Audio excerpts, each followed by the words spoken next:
everything, or we should be. Yes.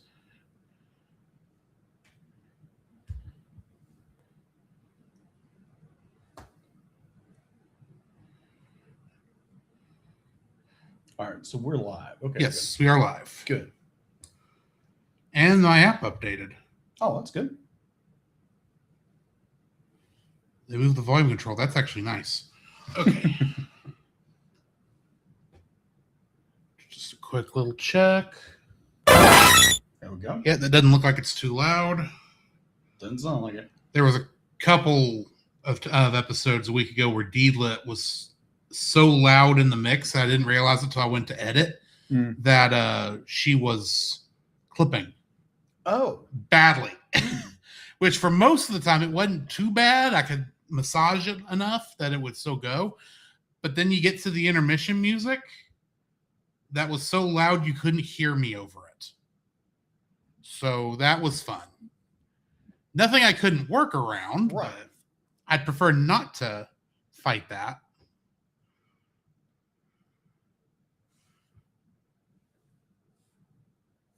So, hi guys, this is Drew. Hi, this is Jacob. And we are back from our short hiatus. I wouldn't even say it's a... Oh, wait a minute. Yeah, it was a hiatus. Never mind. It is a short hiatus. It was a hiatus. 2 weeks off. It was 2 weeks. It was 2 weeks. Because for some reason I kept thinking it's like, hiatus, we only, took like 2 days off because I had issues on Friday. It's like, no, you're talking about the last I'm talking about since we recorded David. True. So it's been 2 weeks. 2 weeks and change. Curious how good our instincts are. Oh, it's gonna be fine. Oh yeah, we'll be fine. We will be absolutely fine. I can tell you one thing I didn't do, and that was do the notes like we were transitioning to. I will probably revert to that method next week. Okay. So I did it the first time because I literally typed up most of my notes, and then I went, "Oh crap." I forgot that we don't do it this way anymore. It's all good. So, hey, I still write my notes the same way I've done. Yeah. Ever since I started doing notes. Well, I mean, we do have a bit of a built-in ways of doing things that when we try to change it for one reason or another, the change is hard. Fair. So. Yeah. So for those who might be interested, me and my wife and my mother-in-law went to Wyoming to go visit her brother, my wife's brother and sister-in-law. Had a great time.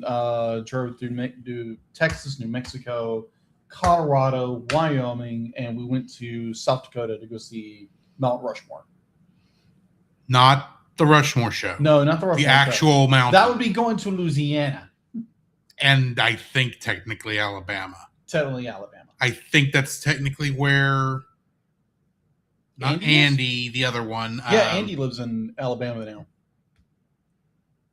I thought Andy was the one that lived in Louisiana and... Oh, they flopped. That's right. Yeah, I think it's the other one that's in Alabama. Yeah, I could be wrong.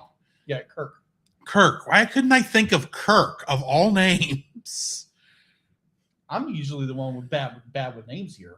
I'm bad with names too, if it's not a name that's like right in front of me.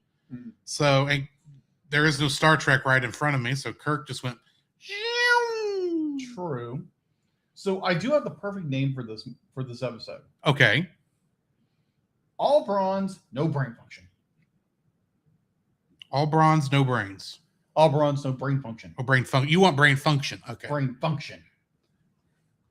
Because that's all these beefy guys are all bronze and no brain function.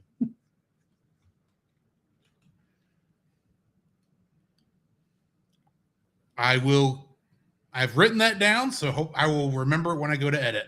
Nice. Because honestly, I couldn't think of a quote from this thing at all outside of and people will probably misinterpret that. Yeah, you're already dead. It's just like you're already dead. Again. I might have fast forwarded to a Cell versus video after I watched this movie. It's like watching X-Men 97 episode 1 where Morph turns into Colossus and just takes that mutant deactivation beam like it's nothing. Yeah. I'm like, okay, that's not the way your powers work, Morph. What's going on? Anyways. Yeah. So we'll be getting started here in just a moment. I'm not sure how many people will be able to find us today because it is Sunday. It's Sunday. I know for Artsy, she did say she'd be here, but she would technically be leaving church right now because it's noon for her. That's right. So she's going to try and get to us as soon as she can, she said. But anything funny in the beginning might be lost. That's fine. Unless I think to go back and capture it myself.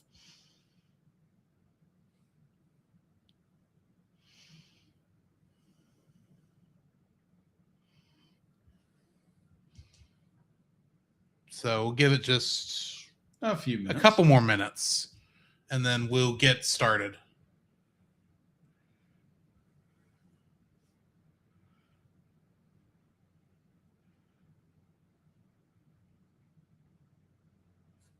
No,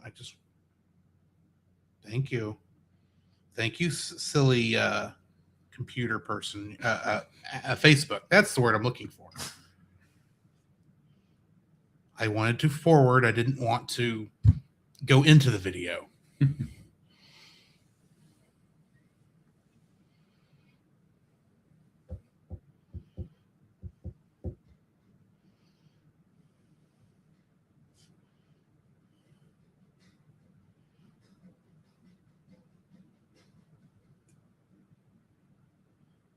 What was that? What? There's a noise going on in your apartment. Oh, it might be the washing machine. That's what I thought. Because I'm washing the cover for my giant beanbag. Oh, that's right. So when we hit intermission and finish that part, I may run over there, move that from the washing machine to the dryer, or I may just leave it till we're done with the show because that's not that much longer to the end of the show. Right. Under normal circumstances. In fact, Right. I think I'll do that because I think I've got stuff in the dryer. Mm. I'm a bachelor. I've got a touch of the laziness. Yeah. Like you do. Of course.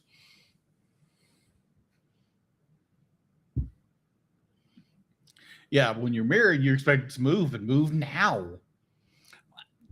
Some people expect things to be done at a different timetable than you do. It happens. Mm-hmm.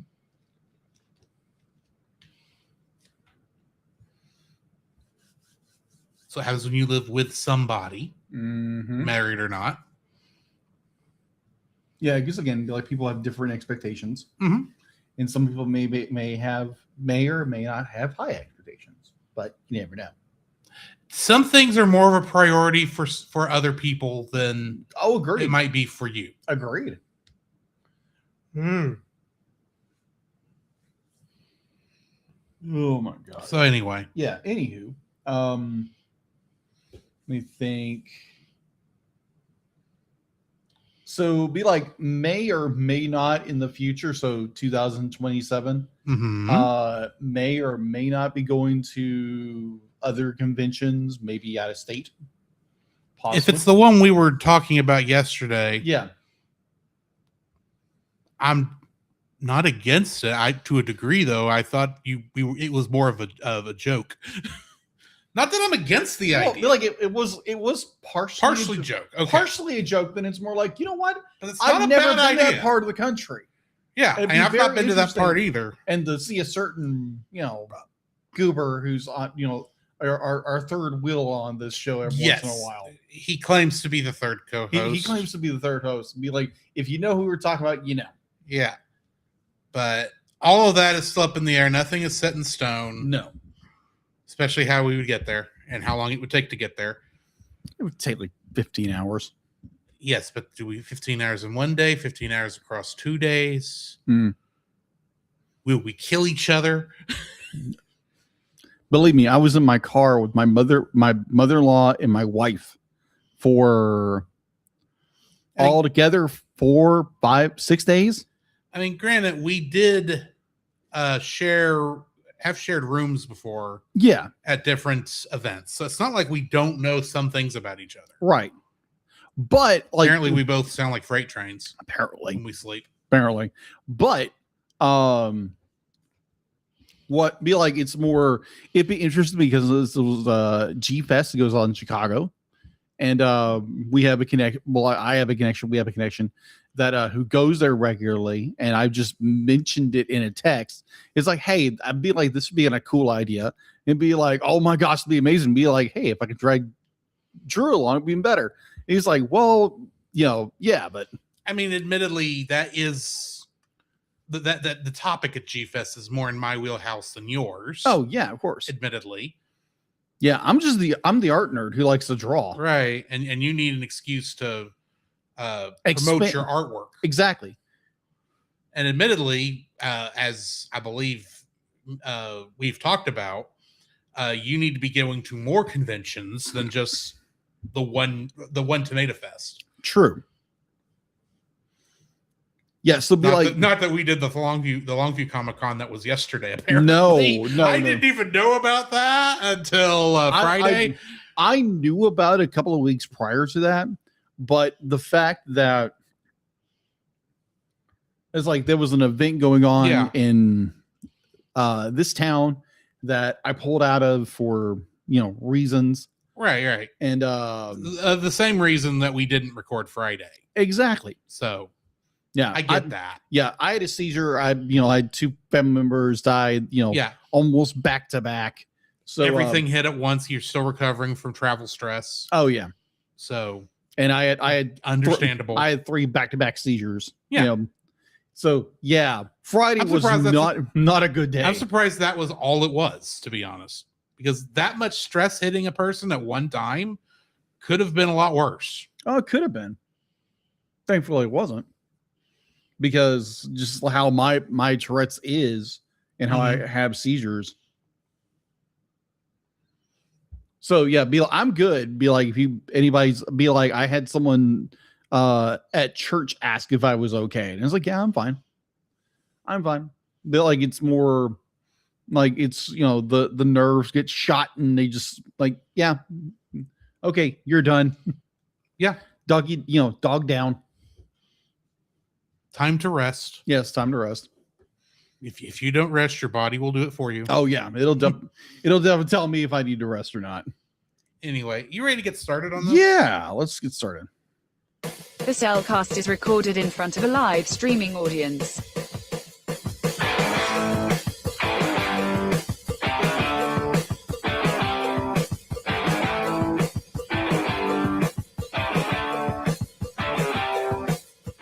Hello and welcome to another episode of The Cellcast. Joining me today is a man who, well, just likes to see the flowers grow. Welcome, Jacob. No, I got tangled in my head. Thanks. Why? Thank you. Let me introduce our co-host, my co-host, whoever. A man who kind of like Moses decided to wander the desert for some reason or another. And he just popped up and be like, hey, I'm going to go fightsy, and then go back to the desert for some reason. Welcome, Drew.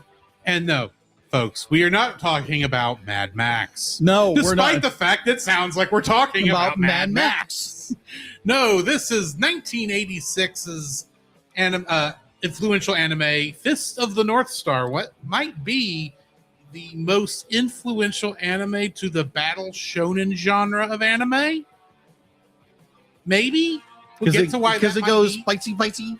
We'll get to why that might be here in a little bit, but yeah, I will say this is not what I expected this show to be. No, because in all the clips I had seen of this movie before now, none of it really included the fight scenes. So I just thought Kenshiro was just a silent guy who liked to walk around and wander the desert, crack his knuckles. And because it was Fist of the North Star, maybe it was like One Punch Man where he goes boom and the guy goes down and that was it. Well, no, that's not what this is. No. Why don't we go ahead and jump into the spoiler-free section since we kind of are already there? Yeah, we're already walking. Certified fresh and spoiler free. We're already wandering into it. Yes.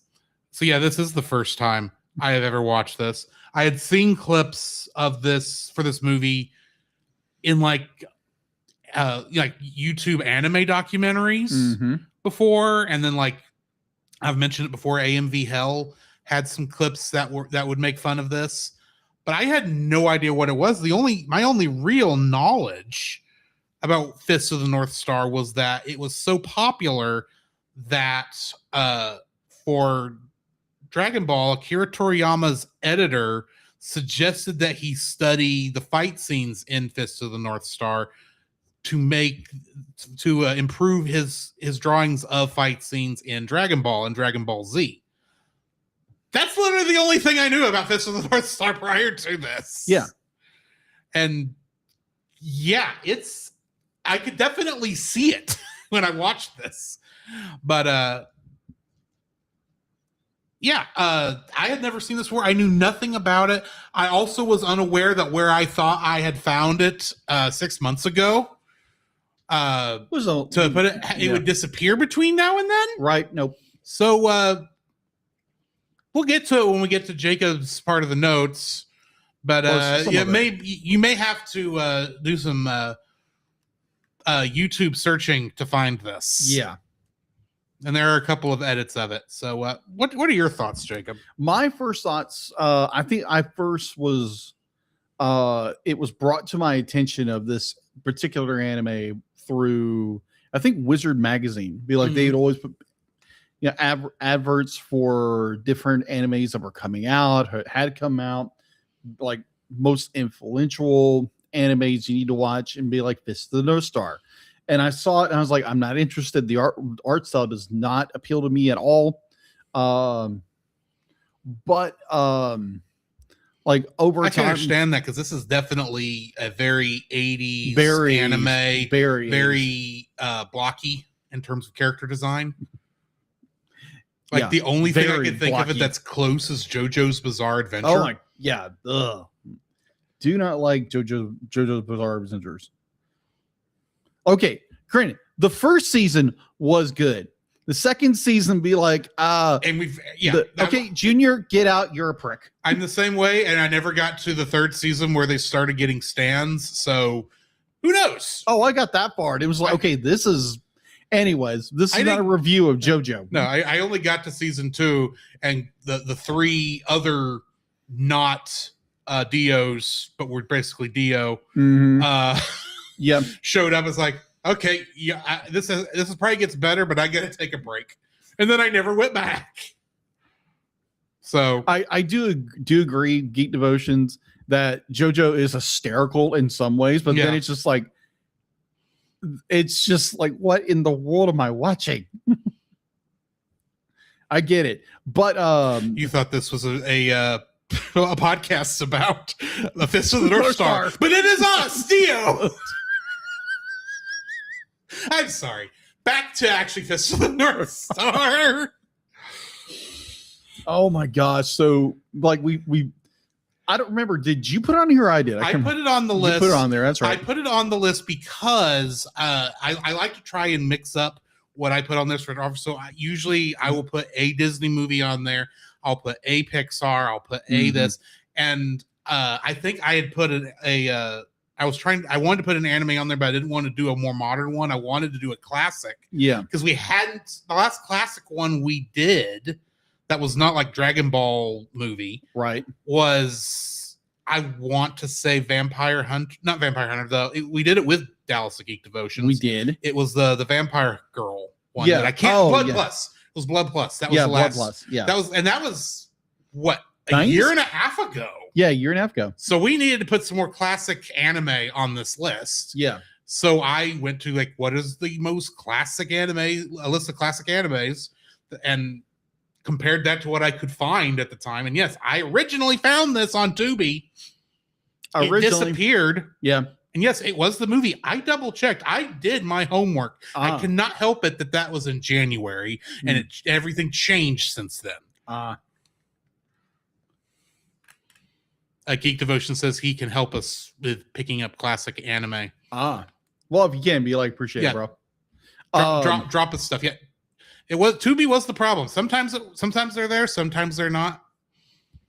True. Sometimes things stay there for years. Sometimes they're there for a weekend. Mm-hmm.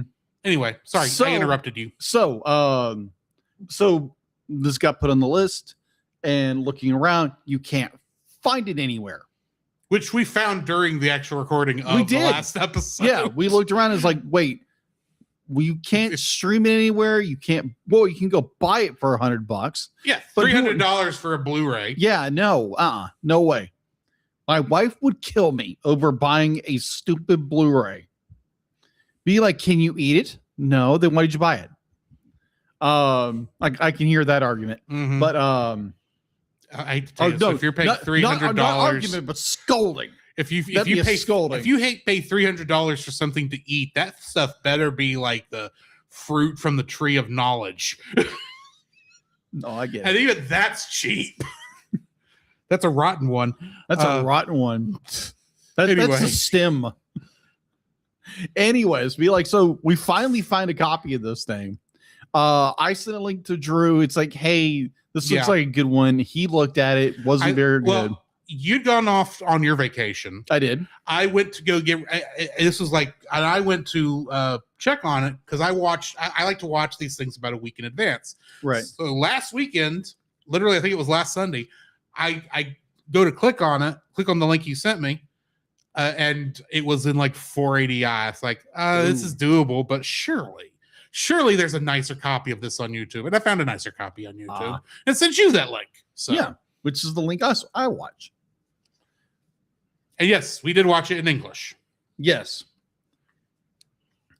What are my initial thoughts on a spoiler-free thoughts of Fist of the Mhm. North Star from 1986? I have opinions, a lot of not very good opinions about this movie. That be like, yeah, I can definitely tell where this is a very iconic movie. This is a very influential film to the shonen Mhm. fight, stuff. And I can definitely tell where they got a lot of the influence, even though half of it makes no sense whatsoever to me. I will throw that to the fact that we are watching a 72 chapter manga crammed into 2 hours. If we had watched the actual original series, it might make more sense. Probably. But overall, be like, it was one of these. Honestly, I don't know. I'm mixed about it because I understand the cultural impact it has Mhm. on anime, on I don't want to say fight choreography. What kind of fight choreography? Yeah, choreography this movie has is almost none. But it's more of a, you want to watch a really goofy film with a barely there plot and everything this modern culture hates, by all means, go watch it. Geek Devotions, I would not call it a shonen either. I do agree with you that it probably is more of a seinen, which for those who don't know, shonen means it's aimed at boys. Seinen means it's aimed at men. This is definitely meant for an adult crowd to watch. Gotcha. I didn't know that. I say that it is influential to the battle shonen genre, that specific one Yeah. that was created because of Dragon Ball. Right. Because the fight scenes in this Mhm. were influential in how in the manga were Right. influential into how Akira Toriyama would draw in Dragon Ball, Mhm. which in turn influenced everything from Naruto, One Piece, Mhm. My Hero Academia, so on, so forth. Right. One Punch Man. Yes, One Punch Man too. Yeah. But again, I am very mixed on this movie. I've already have I'm gonna rank this thing Mm-hmm. down here. Did I rank it? Yes, I did. But overall, I think be like, if your mileage may vary. I was looking for a good story. I was looking for character development, character growth. I was looking for all these great things you find in films. Mm-hmm. And sadly, I found none of this film. Now, Drew might disagree with me on this, but you really don't find a lot of character to growth, character be like the arcs are, oh, this happened, fighty, fight, fight. Oh, this happened, fighty, fight, fight, fight, desert. That's about it. We will get to my thoughts on the characterizations and story Yeah. in a bit. Yeah. I'm just going to say But- this. It's thin. It's like razor thin how much of a story yes. this Oh, movie has. It's there, but like I said, I think so much of it was cut for time.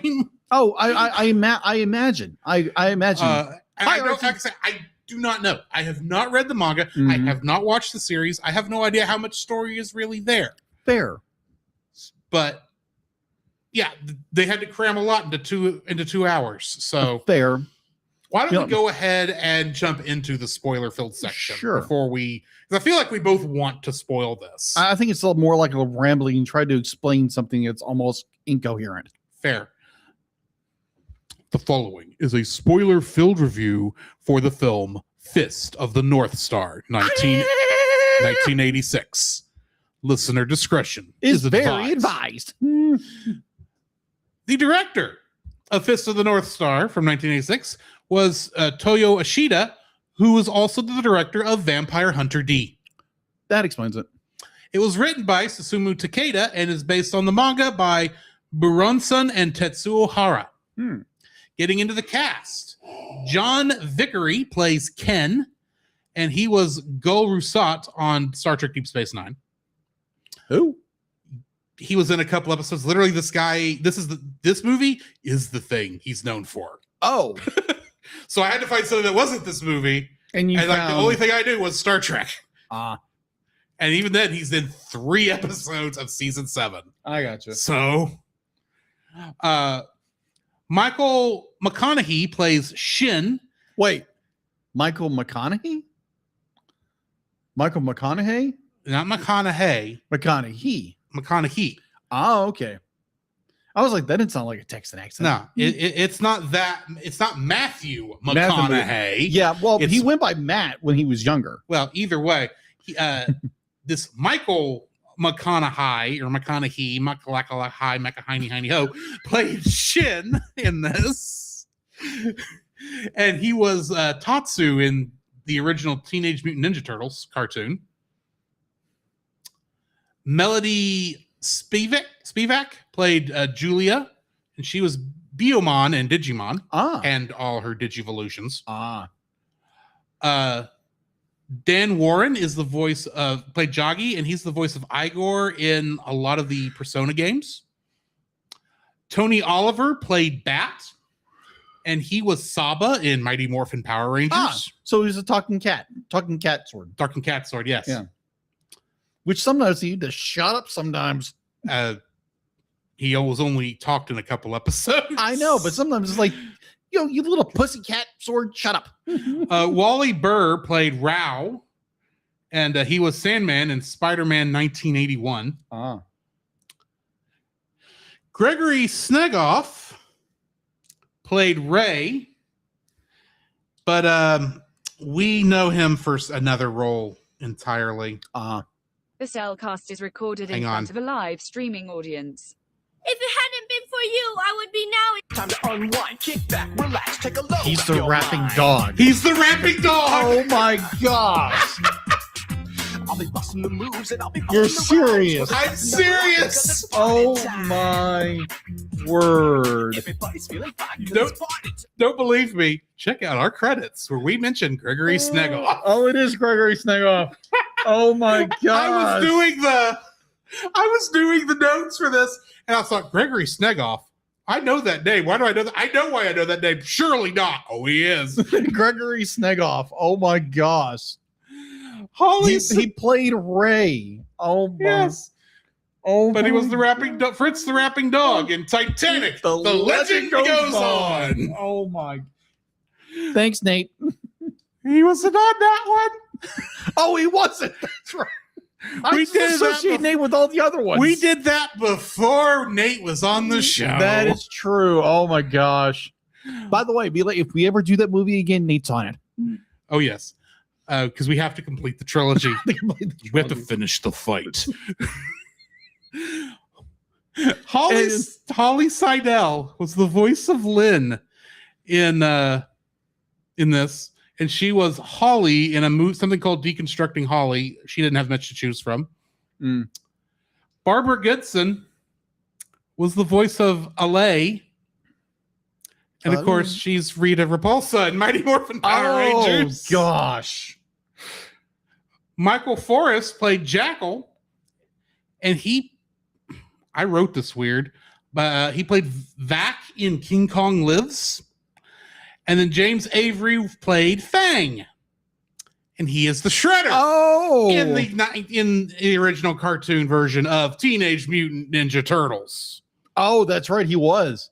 Because I listened and I'm like, oh, that's Shredder. That's Uncle Phil. Mm-hmm. Kingdom Hearts connections. How many do we have? Bear in mind, it's an anime, so the Japanese dub is counted. I would say 4. Geek Devotions Says is guessing 5.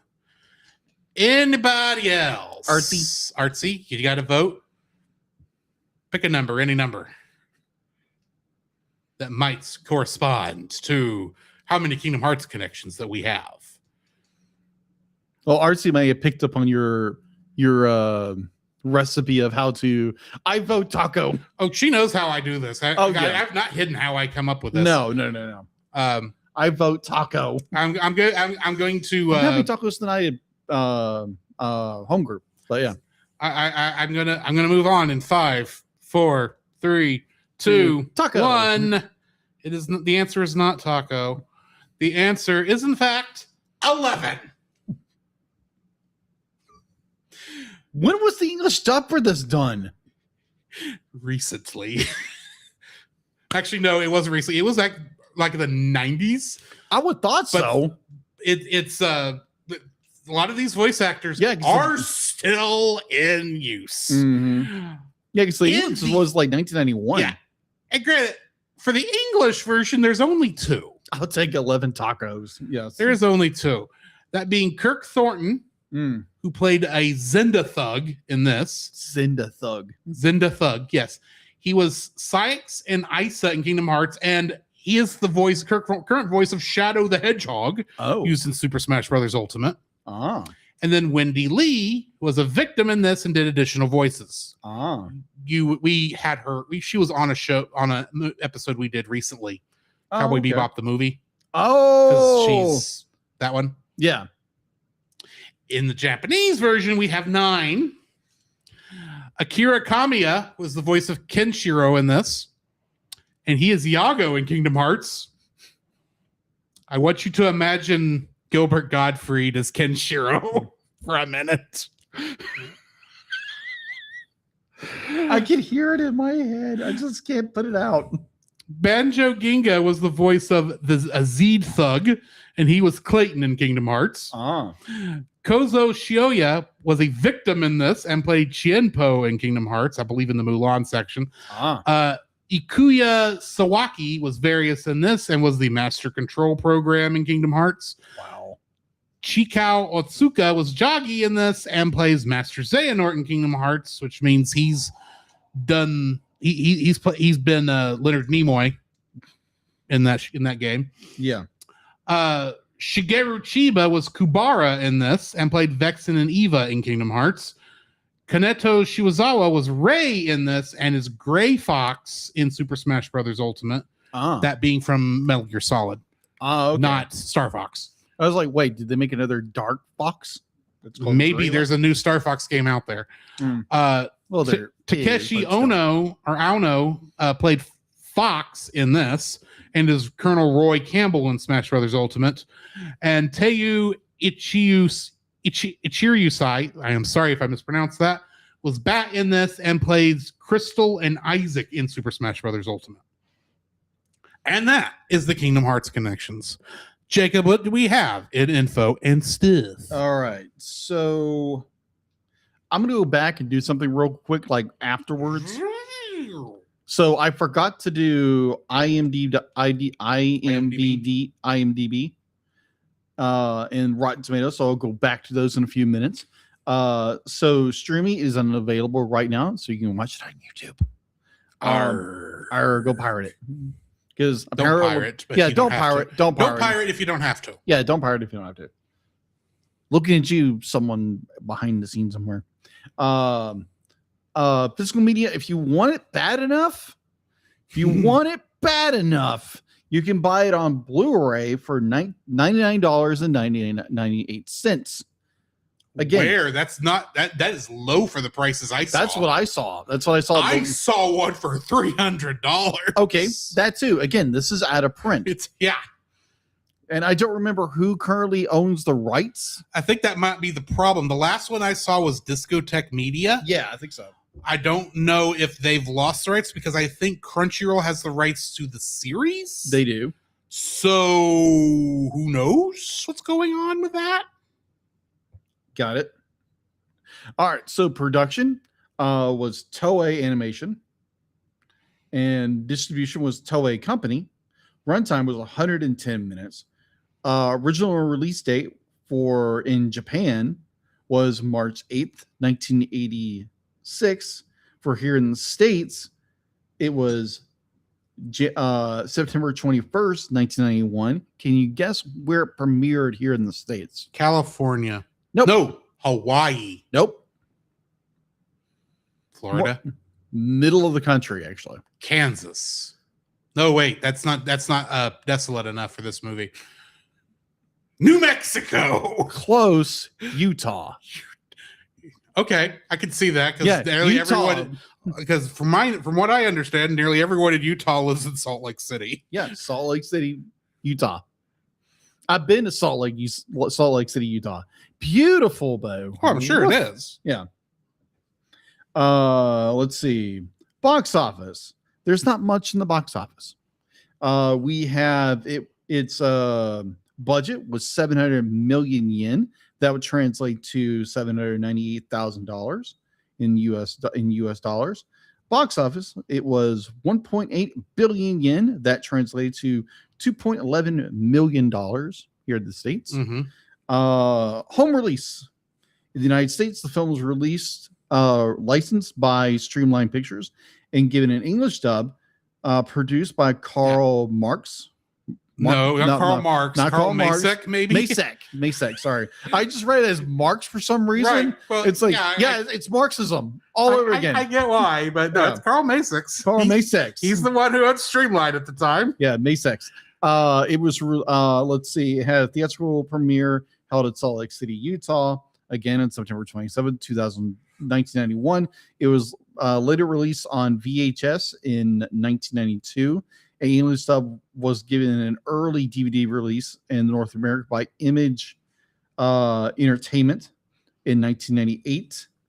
Discotech Media released the film on Region 1 DVDs on May 2029, based on the 2029? 2009. 2009. Okay. Nine. 999 now. Yes, Nine. yes. Yes, 9, not 9, but 9. Okay. All right. So, based on the high definition video transfer produced by Toei from the previous year's Japanese DVD release. Mhm. It features both the original Japanese audio and the English dub, as well as many extras include that were a revised ending because the video transfer is the same one used in the Japanese version. The text used in the title, intertitles, and credits are in Japanese, Mhm. even though these were previously changed for the VHS release for the English dub. The first print of the DVD features several translation mistakes in the subtitles. Later prints on the DVD, which include a different cover art. And that's basically what I have at the moment. Yeah, just I am so glad you didn't hit a piece of trivia I'm happy to bring up here in a minute. go for it. Let's go ahead and get into the summary first, though. See what this movie is technically supposed to be about. Technically, must be about. A global nuclear war has turned most of Earth into a contaminated wasteland. with humanity's survivors now fighting over the few uncontaminated food and water supplies still remaining. Kenshiro, a master of the deadly martial art Hokuto Shinken, is traveling with his fiancée Yuria when they are confronted by a gang led by Ken's former friend Shin, a master of the rival Nanto Senken style. I believe these are North Star and South Star. Shin proclaims that he has been in love with Yuria for a long time and challenges Ken over her with no law interrupting in the matter. After defeating Ken in combat, Shin engraves 7 wounds on Ken's chest, forming the pattern of the Hokuto asterism, and leaves him for dead, taking Yuria with him. Ken's eldest brother in training, Rao, having witnessed the fight without intervening, returns to his dojo where he finds his sensei, Ryuken, meditating. Rao challenges Ryuken's decision to choose Ken as the Hokuto Shinken. I'm just going to say Fist of the North Star, successor over him, and tells him, proclaiming he will become the ruler of the new world. A year passes, and Ken now wanders the wasteland as a hero who protects the weak and innocent from those who prey on them. You forgot that his little brother, for some weird, odd, bizarre reason, thinking it's like, oh yeah, you're dead anyway, let's just throw you down a cliff for no reason. That's just for trying to be awesome, guy. Yeah. Oh yeah, I'm so cool. I throw you down a cliff. You got to be dead, right? A year passes, and Ken now wanders the wasteland as a hero who protects the weak and innocent from those who prey on them. He rescues a couple of young children named Bat and Lin from a gang of bandits and allies himself with another North Star master named Ray, who is searching for his kidnapped sister Ari. Ken learns that Ari's kidnappers is none other than Jagi, another former brother in training who has been impersonating Ken in an attempt to tarnish his reputation and draw him out. Ken heads to Jagi's hideout and defeats him, rescuing Ari in the process.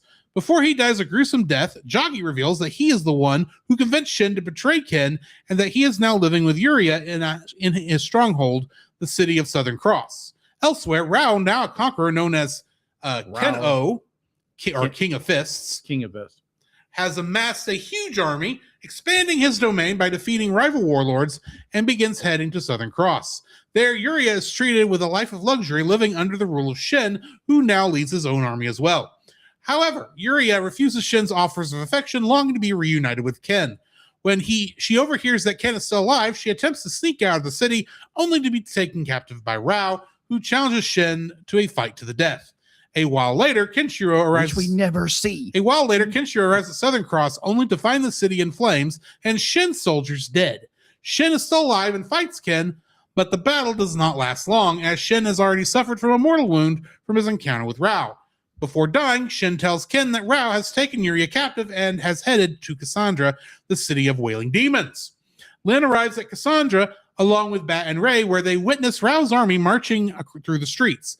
Lin sees Yuria being held by Rao's men during the parade and decides to break into Rao's dungeon later that night with Bat. The two meet Yuria in her cell and give her a plant grown with a seed Yuria gave Ken before leaving, giving hope that Earth's soil is fertile enough for plants to grow. The plant catches Rao's attention, and Yuria is immediately sentenced to a public execution the following morning. Ray challenges Rao, but he proves to be no match for him. Ken rushes to Cassandra, but arrives too late to stop Rao from inflicting a mortal wound on Ray. After Ray dies, Kenshiro and Rao unleash the full fighting aura to battle each other, destroying most of Cassandra in the process and leaving both substantially injured and exhausted of their strength. Rao defeats Kenshiro by managing to knock him unconscious. However, before Rao can deliver the finishing blow, Lin interrupts the fight and implores him to spare Ken's life. Impressed by her bravery, Rao agrees to Lin's request and walks away, vowing to postpone the battle for another day. Ken leaves Lin and Bat and continues to search for Yuria, who mysteriously vanished during the final battle. I like to point out that Yuria during this final battle was on a cross, a crucifixion pose. Yeah. This didn't point that out. Yeah. But let's get into the trivia, shall we? Yeah. Vampire Hunter D of the 1985 anime movie of the same name makes cameo appearance as a villager in the scene where Rao's second in command, Ugyr, reveals the pot of flowers to the people. That's right. Tsuyu Ishida, the director of the film, directed Vampire Hunter D 1 year prior to directing the anime. Real Anatomy was staged to depict the gory explosions of the villains. Ryuken's speech regarding the nature of life and death, which opens the English dub, is quoted verbatim by Jeru the Damaja on the intro to his classic album, The Sun Rises in the East. And lastly, Fist of the North Star released in Japan on VHS as Hokuto no Ken in 1988, 2 years after its theatrical release.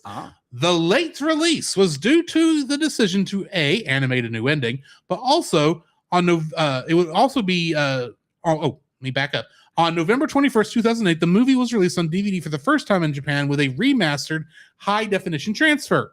The new version of the film included the theatrical cut for the first time on Japanese home video, albeit only for the first print run.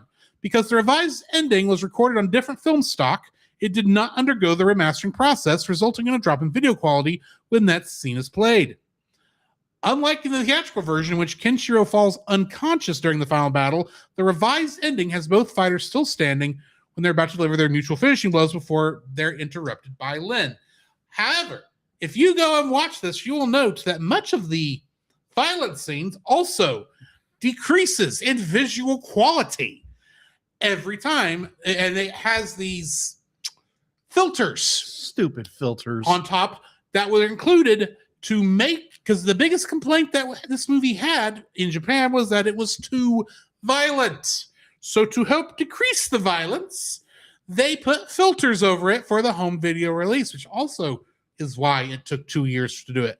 The unfortunate thing is, since they did not remaster the version, the footage made for the home video release, even though they still show that cut of the film, it drops to 480 and it drops to VHS quality video every single time they use these filters. It's supposed to lessen the violence. To me, it highlighted the violence and made it worse. It did. So it's like, I don't think this did what you intended it to do, guys. It's slightly degraded, but you can still see what's going Yeah. on. And there was one or two other scenes where it's like you could tell that's what happened. Mhm. Because obviously they changed this in order for this thing, but it's Yeah. like, A filter, it'll make it better. it's like no, it just made me go, oh wow, look how much blood and gore. Just because it's now in rainbow colors doesn't change that. It may or may not have someone having a seizure. I warned you. You did. And again, be like, I don't think I had a seizure due to that. I don't think it was that from that either, from what No. you described. No. But I did warn you because like I said before, I know it's not technically epilepsy. Right. It isn't. It's connected to your Tourette's. Mhm. But anytime I see flashing lights, which I go ahead and warn you, I do appreciate because it. it does affect you those do affect you sometimes. It does. But there was so much in this, I was like, oh no, I'm going to kill Jacob. Because I put this movie on the list. It's like having Marchand on the show. Be like, how can we break Jacob today? This is why Friday, when you texted me about you didn't text me about putting it off. You texted me letting me know that you had a seizure. What happened. And my first thought was, oh no, I killed him. I caused this horrible seizure that's costing him a day's worth of work. Because literally the night before, you were fine. I was fine. You were fine. You talked about, I'm going to go watch this when I get home. And 10 o'clock the next day, I had 3 seizures this morning. It's like, oh crap. Did I do that? No, you did not. That would have been bad. It's like, like bad dreams of like flashing lights and Honey. Yeah, admittedly, we did miss, because we did watch the English version, we did miss the meme of them saying "Nani" over and over again. That's a meme, apparently. But anyway, I think every time they said "what," because "Nani" means what. But anyway, interesting. Jacob, what is your first like of this film? What is my first like of this very bizarre film? I'm just gonna recognize the fact to be like this movie has redefined generations of different animated different viewers and what have you. Be like it affected the Shonen Jump it like the fact that it is such a violent, gory movie that is so hyper violent about everything. And it is redefined like what we think of as anime, Mm-hmm. what we redefine as fighting animes, what we redefine as probably in some ways I guarantee it probably had a lot of influence on JoJo's Bizarre Adventures. I guarantee that. I'm not sure of the timetable. On Okay, that, but- because these be are like- around the same time. Okay, The mangas were. they may have influenced each other. The Nuance, anime, probably, probably, but the manga, I'm not sure. but yeah, I think just overall be like just more the how what's the word that eludes me for the moment, how it has affected the genre of anime and animation in general. So I think just how impactful it was. That's my first like. My first like for this film is the fight scenes. Not just because they're gory, Yeah. but like we've mentioned, this was an inspiration for how fight scenes would be drawn in manga going forward, and that Yes. does translate to the anime based on those manga. Mm-hmm. To the point where I'm watching this, having never seen it before, and I'm seeing the techniques that I'm so used to seeing in other shows Mm-hmm. being done here, probably for the first time on showing this. And I'm kind of getting this weird nostalgia high off of this movie I've never watched before, Mm-hmm. which is always cool when that happens, when you realize this is probably where it started. Probably. So I appreciate the animation on this is very smooth and nice for most of it. It is still an anime OVA, Mm-hmm. even though it was theatrically released. It does very much have that that 1980s. I'm not gonna say cheap look to it, but it was definitely not. It was it's a cheaper animation style, I would say, and definitely based off of the character models, I'm assuming, for the TV show that was airing before this. But the animation itself is just so stinking beautiful throughout the whole film. It's not like groundbreaking, like most of the talking scenes is not groundbreaking at all. No. But when you get to those fight scenes, both with and without the stupid filters, it's actually some very beautiful fighting going on in terms of animation. It's very smooth. It's very action packed. It's very, very good. I do wish I was seeing the actual theatrical version without the filters, so that it wouldn't have these weird degradations and such, and seizure-inducing colors. But that aside, in terms of visually, it is a very well done post-apocalyptic movie that actually kind of makes me want to look into it more, just because I have questions that I feel like the movie, because of how much it's adapting, could not really get into. I don't know how much of that's true. For all I know, I could go to the manga and the show, the TV series, and it's not much better. Probably. But this is technically before the they were doing 52 episodes at the time, 52 seasons, but this was before the long-running continuous stuff like Dragon Ball. So unless I'm wrong about that, because I could be, I don't exactly know. Dragon Ball is like the earliest anime series I'm aware of that I watched regularly enough. So, but yeah, I just think the animation, especially in the fight scenes, is beautiful. And yeah, that's my first like. What's your second? My first like is actually the background of dystopian landscape.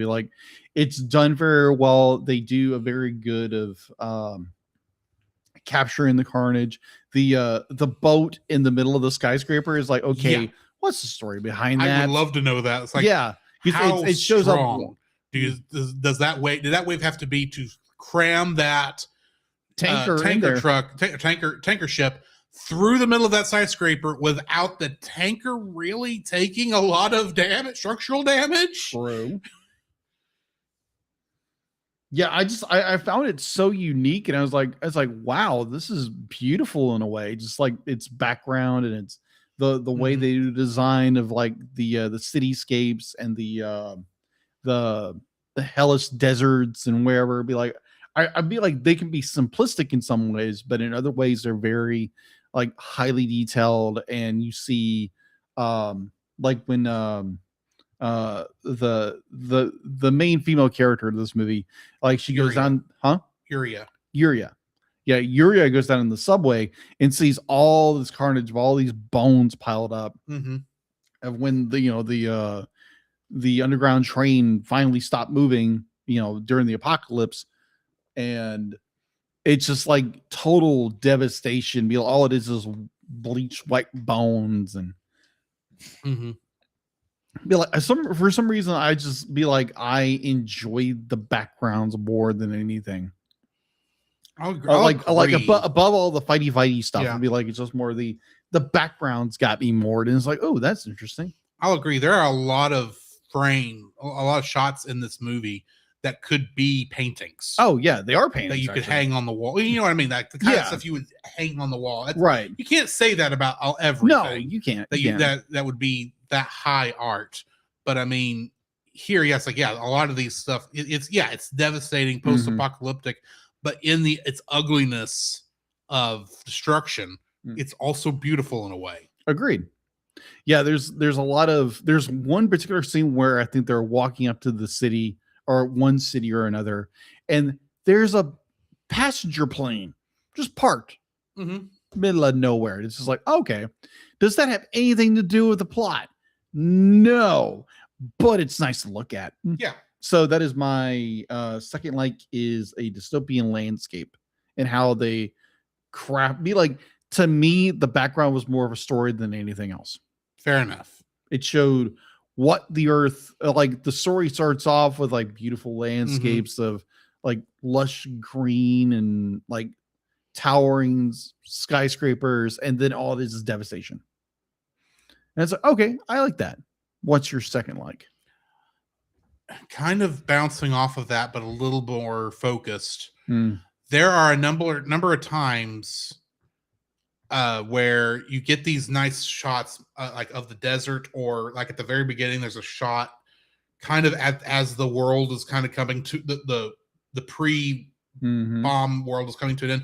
You have this shot of this lake, and you can see the little reflections of lights off of the surface through the use of I don't remember exactly what the technique is called, but I think of it as backlight animation, where it's got basically what they do is they'll take the celluloid and kind of cut out like bits and pieces, and then put a gel behind it to kind of let the light shine through to create the effect. Agreed. There's a couple of shots where it's like it is drop dead gorgeous in how it looks. And that was one of the things where I looked and go, oh yeah, this is definitely going to be a well animated thing. This is going to be awesome. And that's part of the backgrounds, but it's like the absolute magnitude of how much of that they did for basically just showing you where stuff is. And then I would love to think that as part of the actual martial arts stuff that we can't see because of the stupid filters, that maybe there's some more of that kind of stuff in there as well. Yeah. Like with the effects of like the different attacks and such. But unfortunately, we can't see it because of the stupid Instagram filters. It wasn't Instagram at the time, but they're basically Instagram filters. Yeah. Or TikTok filters, whatever you want to call it. You know what I'm talking about, it's just I know.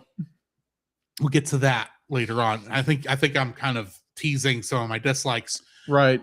But you've been teasing your dislikes the entire time. Yeah, don't we all? Yes. But yeah, the use of that backlight technique with the water and the sand and a lot of shots was just I don't know why I find that more impressive than a lot of other places, but here it was just like very impressive and helping to set the mood, the tranquility of the scene Mm-hmm. for the short time it's going to be tranquil. Yeah. So yeah, that's my second. Like, what's your third? Mine, I actually had to make this one up on the fly. It is a story-ish. So let me explain that real fast. It is a story-ish. There is a plot line. There's a plot line. It's basically Ken is trying to get, what is her name again? The girl, Yes. You Yuria. said Yuria, trying to get Yuria back, and she's being tossed and turned by all these other very powerful guys in air quotes. And I'll get to that in a minute. But the like it does have a story. There is a plot-ish to this movie. And I do appreciate they try to put a plot in it. They try. Is it done very well? I don't think so. But that's just me. So yeah, it has a plot-ish. What's your third like? It was kind of a backhanded. Oh yeah, it's definitely but- backhanded. My With a 2x4. my third like for this, as you stated, this is a inspiration. It's legacy. The legacy of this movie and of the TV show is its inspiration in the fight scenes that we see going forward in the battle shonen style of anime. Mhm. With because as I said before, Akira Toriyama did study how fight scenes in Fist of the North Star were drawn and then replicated those techniques in his own style in Mhm. Dragon Ball, Mhm. which would in turn inspire how all the other battle shonen. We got this, anime we got did it. that, So we got that. we your got One Piece, this. your Naruto's, Yeah. blah blah blah blah blah. You know the shows, the type of shows I'm talking about. Kung Fu Pizza Cats. No, Samurai Pizza Cats Samurai Pizza Cats. was Sorry. before this. I know. If they made a remake, on the other hand, they would use these techniques. Oh, I can just see it now. Those cats.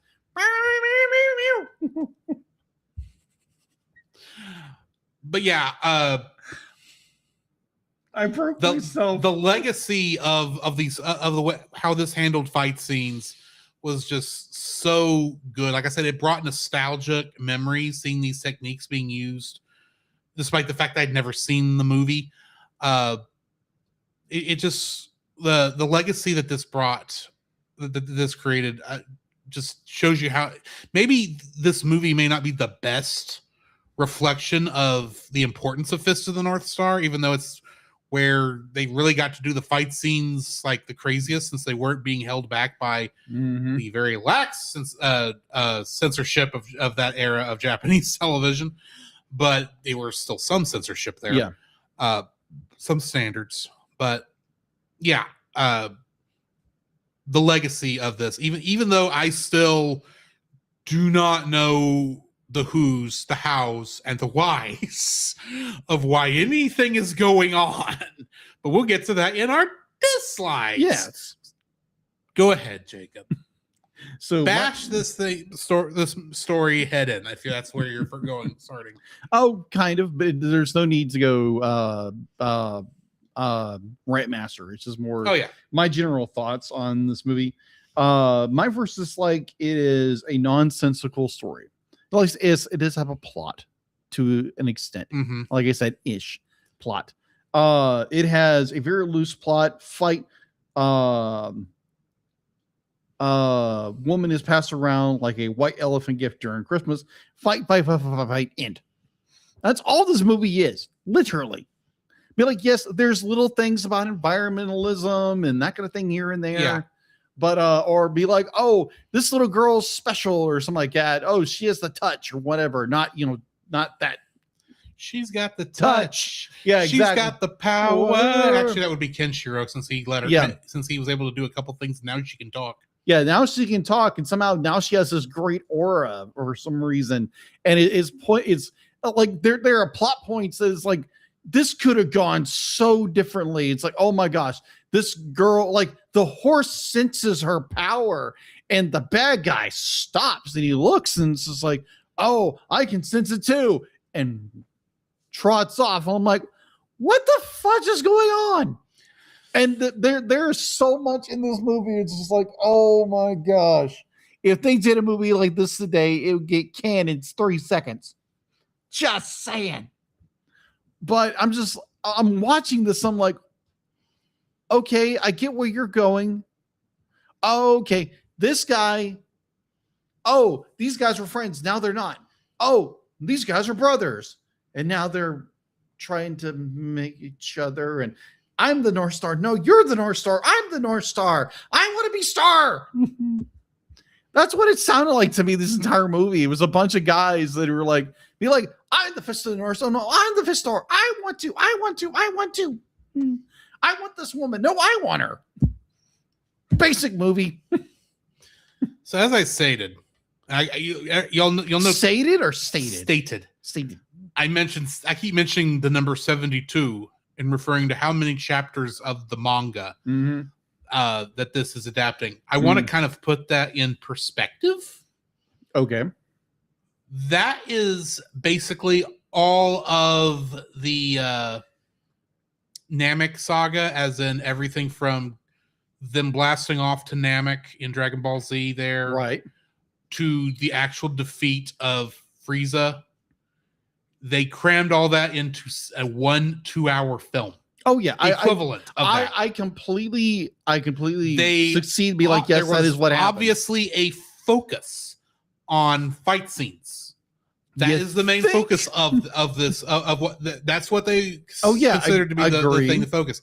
There is a plot line, but it is but for this film, just for this film, I'm not saying this is true of the manga or the series. I'm saying for this film.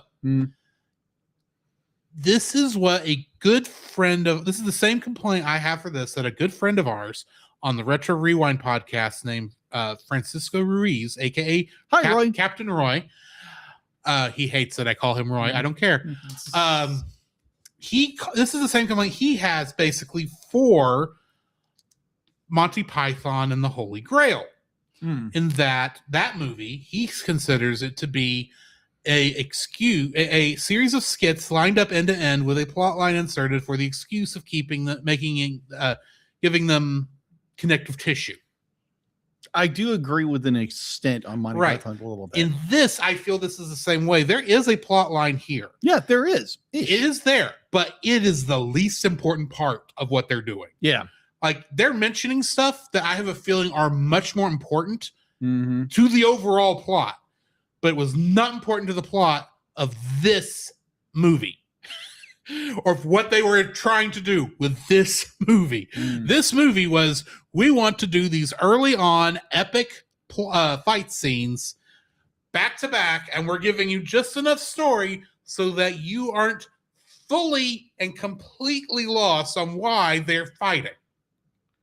The problem is, I'm completely lost since I don't know why or who any of these people are.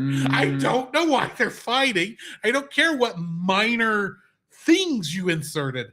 It makes there is a plot line. It's just so paper thin and threadbare. It might as well have been made out of cellophane for how much it's there.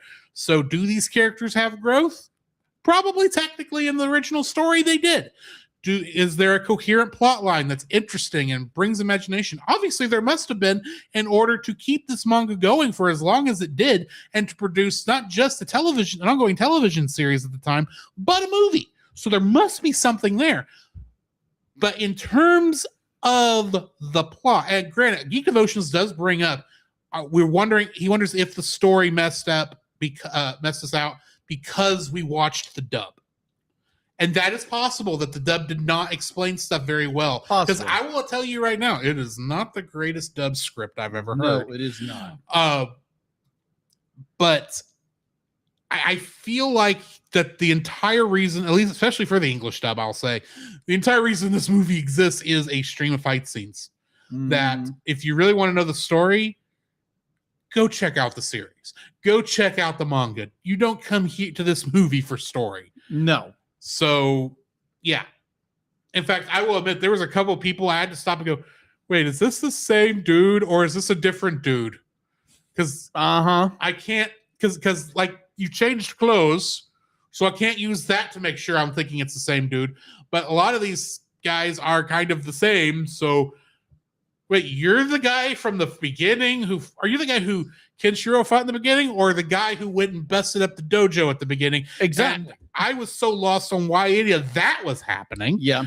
That's like, Why is this relevant to the story? it's like, oh, what's going on? Mhm. So yeah, the movie that I saw, which is the English dub of this film, Mhm. I feel it has such a cellophane-like plot line that I find that a detriment to the film in general. So what is your second dislike? My second dislike. Sorry, I got caught up in watching two eagles like fight. As you can see, Jacob does other things while we're in the middle of the podcast while other people are talking.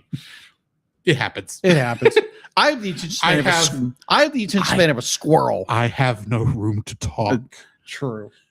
But my second like is an unresolved ending. To me, it's an unresolved ending. You have two guys that are beating the crap out of each other, and apparently there's an alternative cut to it, what have you. But there is be like, oh, I'm gonna finish Ken off. No, wait. Be like, he's special. No, wait a minute. You're special. Here's a seed. I'm gonna wander off. Hey, he wakes up. Be like, make sure he's healthy and give him some seeds. Be like, if he wants me, I'll be on dojo. That's it. I want to go out on a limb here. Okay. The theatrical ending is probably the ending you would have preferred, since it actually resulted in a character's death. It did. That would have given some closure to the story. Because it's like you have this massive fight. Everybody's telling him, don't fight him, don't fight him, don't fight him. And the character says one word and it's like, yeah, that kind of thing. And it just results in like complete, utter devastation to everything around it. I'm pretty sure a lot of people got, bit the dust on this one because these two guys decided they wanted to fight. And deciding like, I want to be the Fishing North Star. So you get this end of the fight, be like Ken's completely out of, be like, he's out. Be like, little girl walks up, tries to spare his life. It's like, no, you're the special one. Be like, make sure he gets healed up because I'm going to be my master's grave. Be like, he wants me, go find me there. And that's the end of the film. The next thing you see is Ken wandering the desert for one reason or another. We don't know why. And then he sees the love of his life in like, in a mirage. It looks like a mirage at the very end.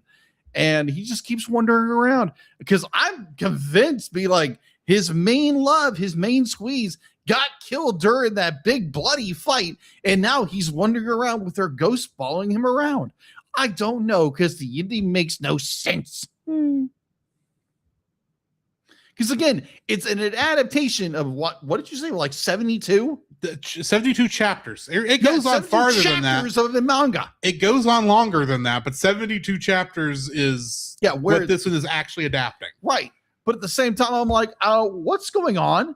Be like, there's no solid resolution, and it's just our character gets healed up and he starts wandering the desert because apparently he's looking for his phantom girlfriend. And that's like a year. Hang on. Yeah, a year and a half of publication in a manga magazine in Japan. Because those chapters are released weekly. Yeah. So my second dislike, and I've already been teasing it all episode long. No, you think? The stupid Instagram filters. Redmaster activated. This audio clip owned by Nate Marchand of the Monster Island Film Vault. For more information, please go to monsterislandfilmvault.com. Okay, first of all, you want to make the fight scenes less violent? Cut them and reanimate them. I know that's more expensive, but that's the only way to do it properly. Secondly, if you have the guts to animate this in the first place, have the guts to release it on home video unaltered. Just put this is not a thing made for kids. This is made for adults. Put it in the back next to the naughty stuff if you have to. But you know, Blockbuster, they would just throw this in the kids section. Not talking about in America. I'm talking about Japan, where this Instagram nonsense was thrown in the first place. I am not throwing any shade against Instagram. It's not your fault that you created these filters that are now the easiest thing I can compare them to. I apologize, whoever owns Instagram, which I think is Facebook, which is technically Meta. I don't care. But if all you did was cause three things to happen. A, we are now permanently required to watch these things in B4 ATI VHS footage that had very poor deinterlacing. Two, you highlighted the violence. You didn't make it easier to watch. You made it colorful. You made it more obvious that, we think this is too violent because there's only a grand total of 2 scenes where you didn't bother to, where the problem was because you reanimated the dumb ending that you had to have the same problem. I get why you may have done this in the 80s on the VHS, but in the year of our Lord 2009 going forward, just release it unrated. Third, you go and make the fight scenes, the stuff that's obviously the stuff we're afraid that the kids are going to imitate. Yeah, lessen that violence. But the people dying from atomic explosions at the beginning, you leave alone Perfectly fine if they're not edited or changed at all. What the crap? What the flamingo, dude? I'm talking about Toei. flamingo. It's not mango. Come Toei on. Entertainment. Y'all have gotten my money for many different reasons, for many different shows over the years. This is the most baffling decision I've ever seen you make. Just fix it. You obviously have the original footage. Just let Crunchyroll or whomever who's going to get this, let them release it uncut, and let's just move on. And we'll get to my third here in a minute. But if you're going to do that, please record a new dub. Jacob, what's your third dislike? My third dislike, again, be like, I saw this and I was like, I had to bring this up. This was so bad. Again, understanding this is the 80s, so this was created in the 80s. And again, be like, am I a advocate for any of what I'm about to say? No, I am not. I am not an advocate for it. I'm bringing it up because it is so glaring. It's not even funny. So I wanted to bring it up. Mm-hmm. Okay. So be like, you have so much hyper masculinity that is very toxic, that all of these are beefed up men who are the strongest, the fittest. Be like, if we go down to the social level of it, it's called social Darwinism, survival of the fittest. Mm-hmm. Thanks, Darwin. But like, you know, I'll be like, I'm not going to go there because that doesn't have nothing to do with that. But be like, this movie, just like, oh my gosh, I'm looking at this. I'm like, okay, it's a bunch of beefed up guys who think they're the strongest of everybody around them because they can beat people up.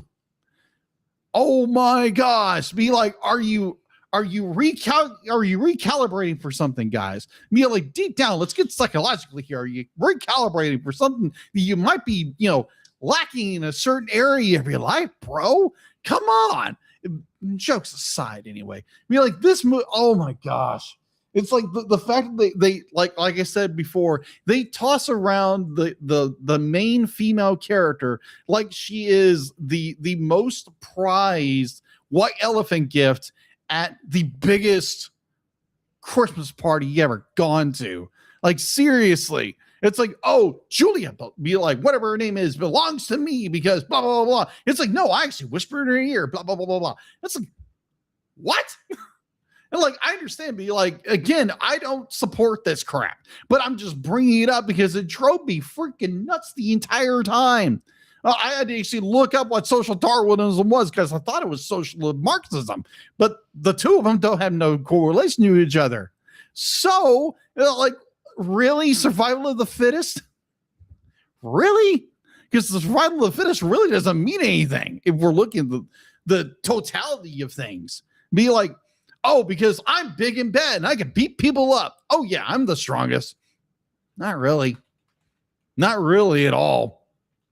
It's like, oh, yeah, the guy who's making water, you're going to kill him because, oh, he's weak. It's like, he was trying to save everybody. You just murdered the guy who basically you doomed us because can't get water because you killed the one guy who can fix it.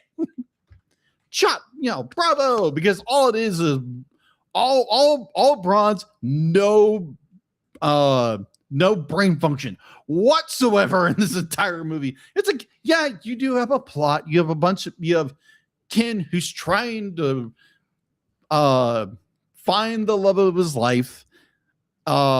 He gets beat up, he gets thrown down to a ravine, and he just comes marching back through the desert because a little girl went wee or something. I don't know why. That makes no sense. But like the movie, like the story is just like, again, what the crow is going on here? And then you have characters who are like, oh, I'm the strongest character. Rah, rah, rah, rah. Look at me. Or, oh yeah, I'm going to ambush a bunch of people who are trying to survive me, like a butcher them to death. I'm like, what? I like to remind everyone, not this is not a throw against anything you just said. Mm-hmm. I want to remind anyone because I have this feeling. I have this feeling that there's more to what's going on than what the movie is able to provide for us of course. in the original story. Of course. I want to remind everyone. It's a bunch We of only know this movie. Yeah. We do not know the That's plot it. of the rest That's of the it. thing, of the manga. It's very much, I am fully convinced there's more to what's going on than what this movie is giving us. We are Beefcake grasping. Central. I love it. Beefcake Central. Both of us are kind of grasping at straws as to we are. what's going on. So if there is he's bringing up all this social Darwinism stuff, Which is true throughout the entire movie. which is probably a part of what we're seeing throughout the whole thing. There may be more to what's going on because obviously there's some sort of environmental message. Oh yeah, there's It's just environmental messages, but it's so tiny. It's not even funny. And we don't even know why Kenshiro, what his goal even is besides finding Yuria. Yeah. Why he and Yuria were traveling at the beginning of the movie to begin with. Why is Ken be like he's the youngest? Why is what he does being Fist of the North Star actually mean? that you can throw fists very well and blow people up? Except he wasn't. Anyway. Again, story makes no sense half the time. Again, we don't have the source material. Now, granted, if you're listening to us and you're thinking these guys have no idea what they're talking about, you're right. We don't. Just we haven't read the manga. We've only seen this one movie. Exactly. And it was chosen because, we need a classic anime, and this is one of the classic animes. Mm-hmm. But my third dislike. Yeah, go for it. My third dislike is the English dub. Oh, yeah. This is a classic, in quotes, streamline entertainment. Yeah. dub. Oh my god. Yeah. We are not talking about the best dub scripts ever made. They were what was available at the time, what could be slapdash put together. This is true of most of them. That is why in a lot of cases in your classic anime, such as Akira, Ghost in the Shell, much of the Miyazaki collection, all of these that did have at one time a streamlined dub have been replaced with much better dubs in recent years. The fact that this one hasn't is baffling, sad, which is why whoever lands this rights to this film later on, please put out a new dub. Yes. With some decent writing, because I almost can guarantee you that many of our complaints and dislikes about this film, many of them might be lessened with a decent dub that actually tells us what the crap is going on. Now, Gert, we don't need character monologuing for 20 minutes of what's going on. But Right. And we obviously don't want like additional stuff there, but it does feel like there should be, in terms of what the anime did, there should be more that's there that the English dub did not handle very well. So, and like I said, this does still feel like the entire point of the version we watched was show all these cool fight scenes because we know that's what people want. So yeah, I don't like this dub. It's not horrible. It's not the worst thing I've ever heard. Right. I've heard worse, but man, does it need a replacement dub to really give this movie. And you listen to some of the performances, I'm like, okay, did you do a second pass on this one? No, you didn't. Oh, it's like it was a cheap dub. I'm gonna break you. Oh wow, that came across very. It's like we're lucky. Bravo. Yeah. Great line. Next. We're very lucky we didn't have any of those moments where it's like, hang on, let me try that again. I'm going to kill you. Let me try that again. When you get any dubs that were like accidentally put in that or lines that were put in, I'm thinking back to what movie was that? No, I'm not thinking of a movie. I'm thinking of a game. Oh yeah, Elder Scrolls, something like that. For Oblivion, I think. Literally, still even in the remastered version, it's still there. It's still there. They go. She says the line. You hear the actor say, "Let me try that again," and says the line again, and they left it and animated it.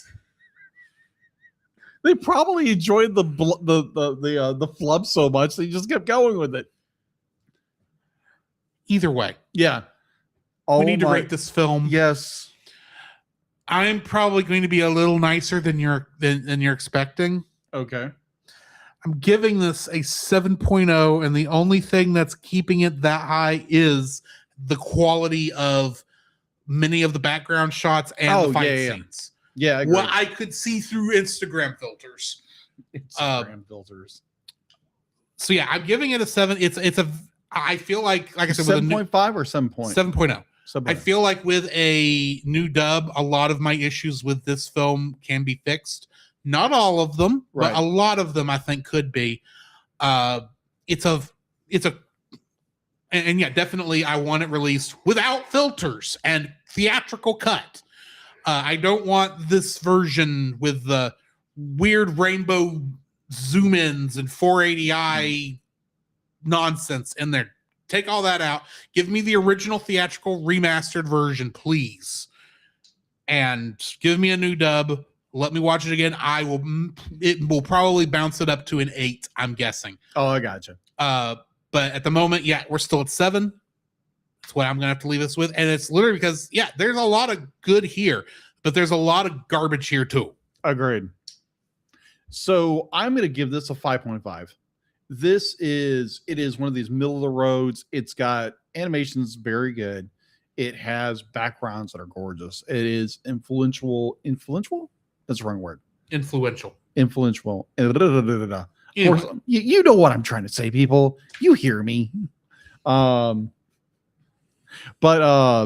it's like, yeah, the dub is not very good.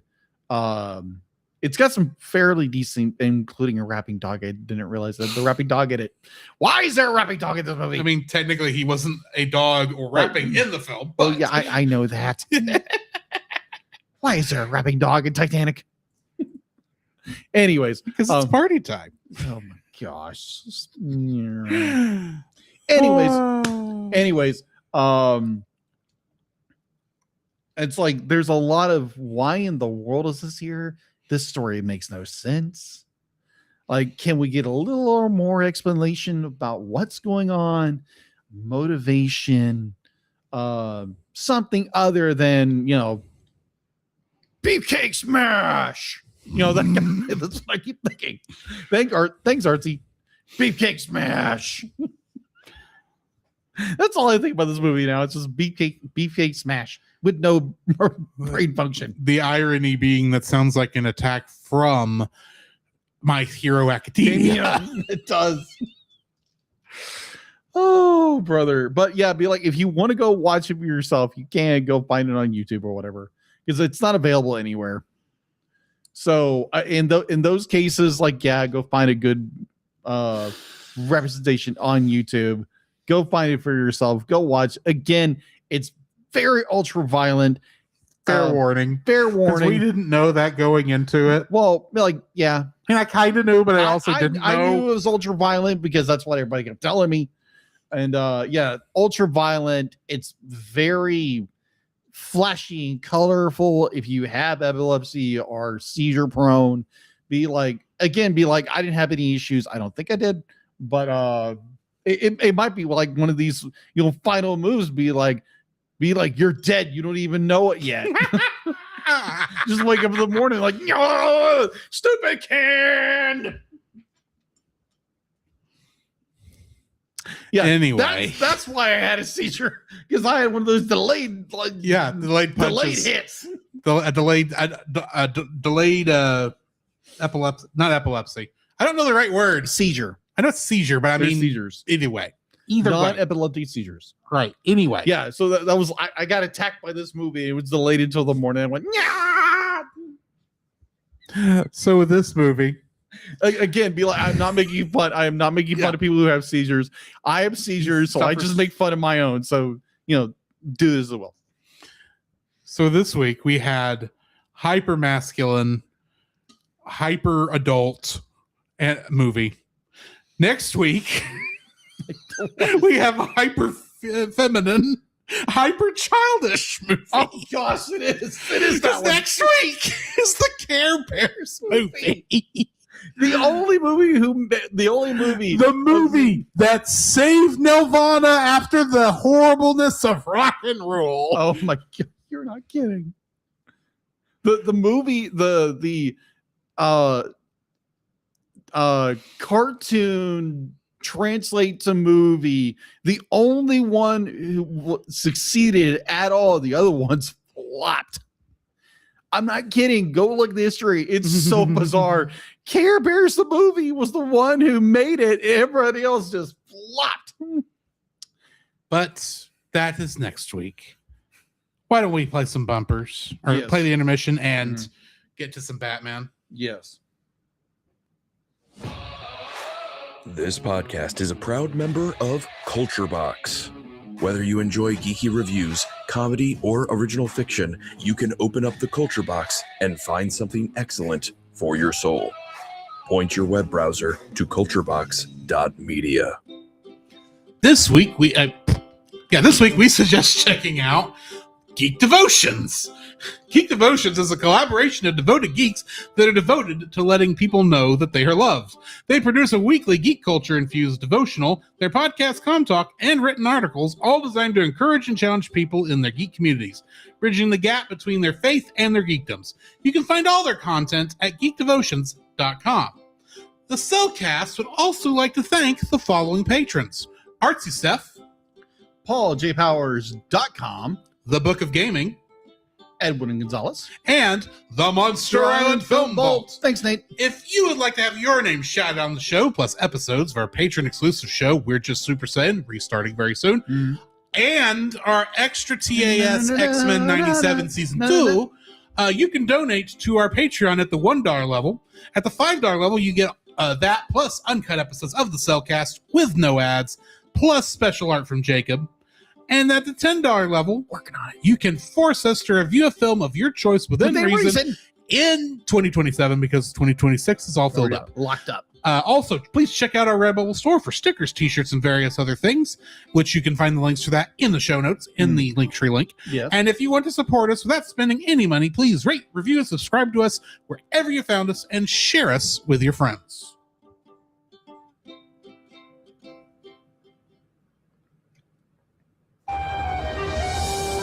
I am vengeance. I am the night. I am Batman. Batman. Buffman. There is a song. I hit that too early. Whatever. I'm sorry, I was kept waiting for you to say something, and when by the third time you didn't.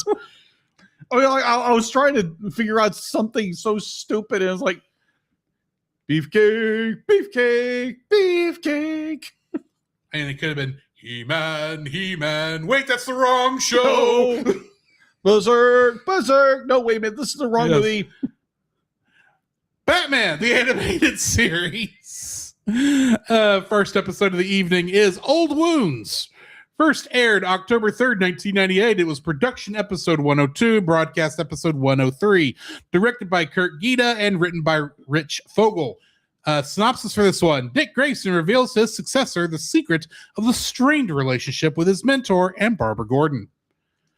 New cast for this episode. We've got Coleman Rocco as Townsend, Neil Ross as Henshaw, Ian Buchanan as Connor, and Pamela Hayden as Gina. Trivia for this episode. This features most of this episode is an extensive flashback that bridges the gaps between the first couple seasons and this season, aka between the Adventures of Batman and Robin and the new Batman Adventures. Yes. And explains why Dick Grayson, the original Robin, quit crime fighting with Batman and became Nightwing, a hero of his own, as well as how Batgirl got closer to Batman.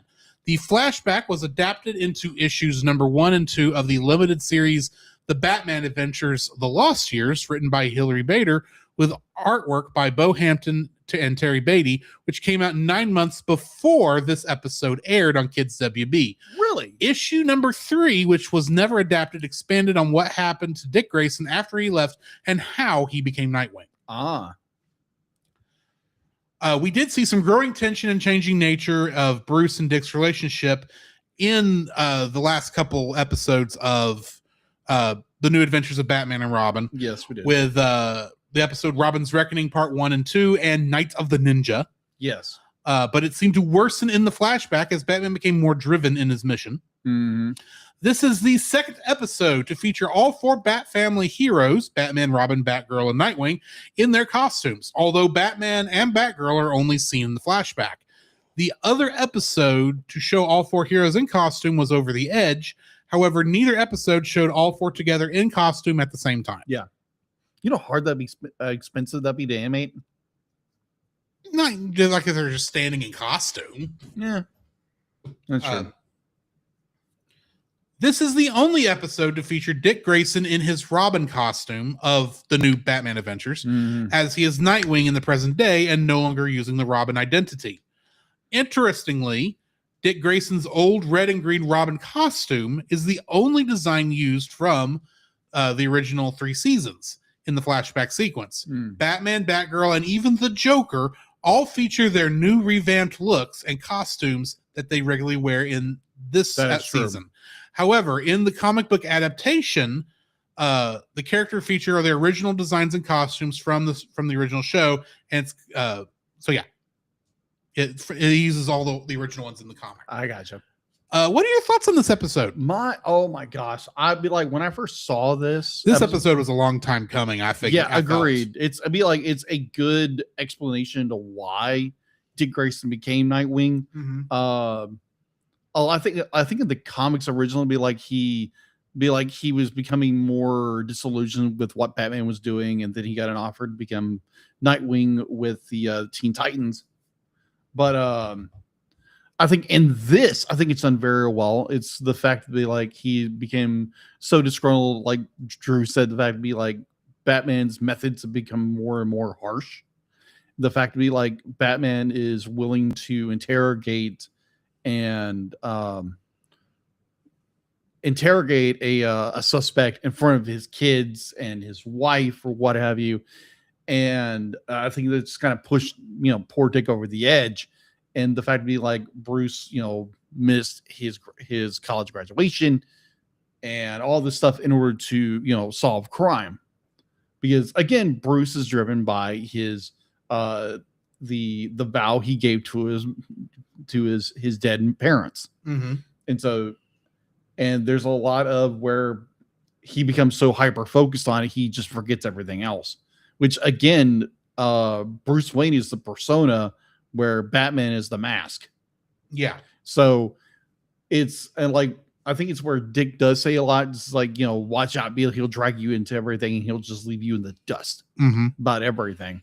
And that's very true, of Dick's journey as Robin, aka Nightwing. and he's trying to persuade his someone who precedes the other Successor. successor into being cautious about what's going on, because Bruce is going to do this. Mm-hmm. And again, I think Tim Drake. That's Tim Drake. Yeah, it's Tim Drake in this one. Yeah, it's Tim Drake. I mean, granted, this version of Tim Drake, as we've said before, has a lot of qualities also of Jason Todd, because they kind of combine the characters. They did, but I do like where it's like, Tim Drake does show more of, be like, yeah, he's not like that anymore. And it's like, oh yeah, really? So they're trying to, they're kind of bouncing off each other. You have Dick where he's dealing with the anger, he's dealing with the disappointment of what Bruce had done in his life, and where Tim is trying to show him, it's like, hey, he's no longer like that. And so it's where the new is trying to show the old. It's like, things have changed a little bit. Be like, he's no longer this. He's still a grumpy old man, but he's not as grumpy as he used to be. I would be willing to bet the Dick walking away probably is why Batman started to re-soften again, especially with taking on Tim Drake, because we do actually see a soften when you go back to the episode where they introduced Tim, not Gotham Knights, because that was the Christmas episode, but the one after that, it's a very similar set of circumstances that Tim Drake went through, that family went through, but Batman doesn't act the same way. No. So I found that interesting. Plus the fact that at the very end, Dick and Tim happened to see the signal, the guy from the. Oh, that's right. From that. Right. As a he says, yeah. Mr. Wayne be like, give me this job. Mr. Wayne's been such a good boss. He even bothers to check on my family and such, because he doesn't have to, because he's this big important guy and I'm just a security guard. But and it just proves it's like, okay, yeah, Dick, Bruce does understand that he went too far. Yeah, he went too far with that. He understood what he's doing. And he probably can't ask for forgiveness, because that's not who he is. All he can do is do better. But maybe you ought to think about. Well, I would say this, because you do have some points in this new series where Bruce does say he's sorry for doing something.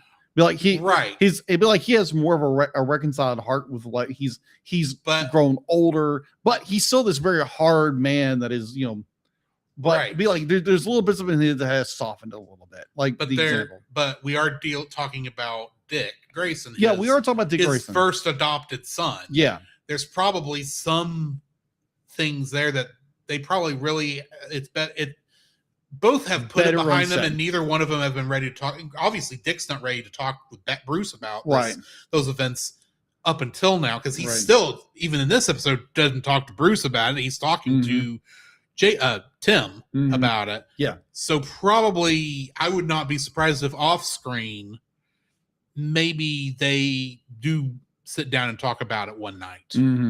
But possibly. We don't know, because we don't get to see that part. Yeah, and we're not far from the series, the series ending, and I don't know how often Nightwing shows up in the rest of the DCAU.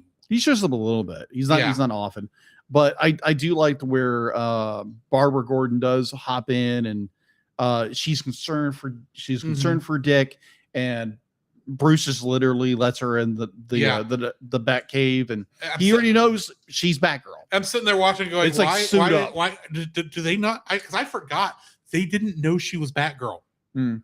So Dick's dating her. I didn't even thinking about. It's like you could tell him she knows what's going on, don't you? Oh no, you don't know.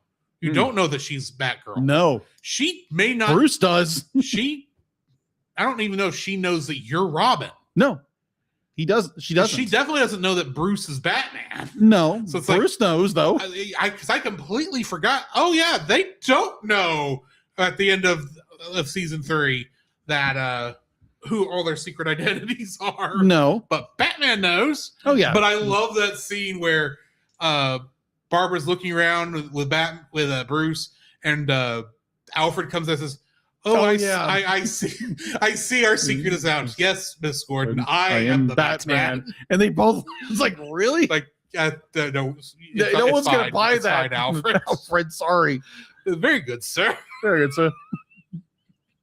That was a funny scene. That was very funny. The and also the fact to be like, Bruce is very keen and be like, what's Right. going on? He's very It aware of doesn't everything. leave her on the hook long. Says, appearances can be deceiving. Batgirl. I Batgirl was is, like, oh, you know. It's like, yeah.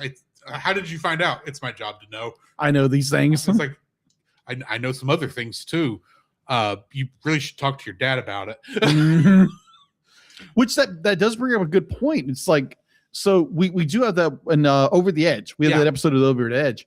So does that imply that conversation never concluded to what we hypothetically Jim Gordon's knowledge of Barbara Gordon as Batgirl is still up in the air. Yeah. He stops her before she can admit it, and it's supposed to imply that he knows. Yeah. If we assume that implication is true, Mm, Bruce is probably the one that told him, maybe. or Batman is the one who told him. Maybe. And says, "Hey, I want you to be aware of this. She doesn't know that I know, Mm, but as her father, it is your right to know that this is what's going on, and I'm not going to be the one that keeps it." That's why throughout the rest it's very important to remember that most of that episode is Barbara Gordon's fears, mhm. because Bruce is, Batman in that episode is kicking himself for not ever having talked to Jim Yeah, that's true. about that. Well, that's as far as Barbara knows. Yeah. The fact that like Barbara doesn't think that Batman or Bruce Wayne are the same person, nor does he be like she does discern that they know her identity. Yeah, despite the fact Batman that knows. they're good friends both sides of the mask. So, Mhm. this was a nice episode. I enjoyed finally getting some closure on what happened between Bruce and Dick between seasons. And I do kind of like that they held it off for this long, so that way it would build. Even if I was starting to go, well, you just tell us what happened. But I enjoyed this one. Nice. Agreed. You ready to go on to the next one? Yes. The Demon Within, which is not a Ra's al Ghul story, No, as I it's initially not. thought it was going to be. Etrigan. It first aired May 9th, 1998. It was production episode 103, broadcast episode 95. Directed by Atsuko Tanaka and written by Stan Berkowitz. In this episode, Clarion the Witch Boy takes control of Etrigan the Demon, and the dynamic duo must stop his destructive mischief. New cast for this episode, we've got Billy Zane as Etrigan and Jason Blood. Really? Yeah. Huh. You've got Stephen Wolf Smith as Clarion and Peter Renaday as the Auctioneer. Trivia for this episode: the demon smashes the window of the Kirby Cake House to steal some cake for Clarion. Uh-huh. The name Kirby Cake House is a reference to none other than Jack King Kirby, the man who created Etrigan. Mm-hmm. In the comics, Etrigan typically speaks in rhyme. Mm-hmm. This was the last project that Stephen Wolf Smith, who played Clarion the Witch Boy, starred in because he died not long after this. Oh, interesting. The branding iron in this episode once belonged to Morgan Le Fay, Mhm. aka the Half villain sister- of King Arthur half sister and of- half sister. Mhm. The character would later appear as an adversary in future episodes of the DC animated universe. Mhm. Lastly, Devastator 3, the movie that Clarion sees and scoffs at for being a sequel, Oh yeah. seems to spin its title from the Terminator action movie franchise. Dun, dun, dun, dun. Also, the name of the movie's star, Donald Schultenpepper, is a clear spin on Arnold Schwarzenegger, Oh, that makes sense. star of the Terminator franchise. Dun, dun, dun, dun, dun. At the time this episode was produced, the latest film in the franchise was Terminator 2 Judgment Day in 1991. Which should have ended there. It should have. Mhm. What are your thoughts on this episode, Jim? Oh my gosh. All I gotta say is Etrigan. yes. That's all I gotta say. It's like it starts off with this really bizarre where it's like like Bruce is at this auction Mhm. and it's Tim is bored of tears. He runs into this other kid. It's clear that the reason Bruce went to this auction Mm. was to get Tim from stop watching television playing video games. and playing video games. Playing video games. I want to complain about that line. Can I go back to playing video? Oh, You don't play video. Video games. That line bugged me because I was sitting there going, does he mean like he's watching something on the VCR? And then Bruce says, the entire point of this outing was to get you away from those games. I'm like, wait, you tried to shorten video games to playing video? What? How out of step were the writers on this episode with that line when it comes to video games? Okay, with my dyslexia and ADD, be like the line he said video, and my brain went games. Yeah. So that's what I heard. I heard video games. I doesn't didn't say hear that. him say just He just says playing video. playing video. Just playing video. That's all he's I playing. was confused for a hot second until I realized, no, this is actually trying to short video games to video. It's like, so the writer on this one, Stan Berkowitz. By the way, Stan Berkowitz, I don't know if you're listening. Video just refers to the fact that it's on a television screen. That is why video is in the title of video games. Anyways, Your games on a video screen. that you play with or interact with. Yes. Sorry, interact with. But But it's play. Let's get yeah, honest. it's Either way. Either way, that'd be the Nintendo or the Super Nintendo at some point, or the Genesis. This is what, 1998? Oh yeah, PlayStation or Nintendo 64? That is true. Oh yeah, you're not kidding, because the notorious the Sega Genesis game came out at this point. Oh yeah, Sega Saturn. Sega Saturn, yes. This is the era of the Sega Saturn. We are when this episode came out, we were 1 year away from 9/9/99, the release date of the Sega Dreamcast, the final Sega console. But overall, Bill, I really enjoyed it. The fact to be like they bring in Etrigan. Like I think they do every once in a while. They'll bring in like different DC characters again. Yes. Be like, I think. I mean, at this point in the DCAU, Yeah, it does. the They Superman. are widening it. We're only, I think, if I'm not mistaken, Justice League is 2001 or 2000. So it's not 2001. far from here. No, it's not. So they're This obviously is like 1998. yeah, they're obviously thinking of expanding it to more than just Oh, yeah. Batman and Superman. But I did enjoy But it. it's Static Shock. Yeah, Static Static Shock. Shock was going at this time. Yeah. Was Static Shock going at this I time? think it was. Look that up real fast. I am going to. Overall, Bill, I did enjoy it. I did enjoy that they do more of this mystic, spiritual kind of thing. I'm sorry, Static Shock was 2000, so it's 2 years after this. Okay, got it. So it's 2 years. Yeah. 2 years at a time. I was just thinking. I was thinking that. I was like, I wait a was- minute, that came out in 2000 Right, because I remember when that came it out. came out on Kids WB first, and Yeah. I was thinking all the DC stuff was on Kids WB at the time, Yeah. not on Cartoon Network. Right. But overall, I'd be like, I enjoyed this episode because it does play with different things, a part of the DC Comics as an own, and you start to see more of what eventually they're going to do with Justice League and Mhm. Justice League Unlimited. Overall, I thought it was a great episode. Be like you're dealing with more mystic and magic and like dark magic and everything like that. Because I'll be like I vaguely remember. Again, I was in high school at this point when this came out. I vaguely remember some people saying it's like, because it's like, oh, it's Batman. Oh, they're be like, oh, it's satanic because they bring in a demon. I'm like, because they bring in Merlin's demon. yeah, they're talking about Merlin, and he summoned a demon to defend the realm, according to what happens. I mean- in this. But I do remember very distinctly people saying that back in the day. A Merlin, while we usually refer to him as a wizard, he was technically a warlock. He was. And he aged backwards. Yes, he did. So, according to the lore. but he was also a good one for what Yeah. that's worth. Yeah. That's why we use the term wizard now mostly. But Mhm. either way. Yeah. Either or. Ow, that is digging into my ears. This was an interesting little episode. I think this was the last episode I watched back in the day because I remember mostly I remember seeing this, and in my mind, I had just made the connection. Oh, this must be a Justice League episode.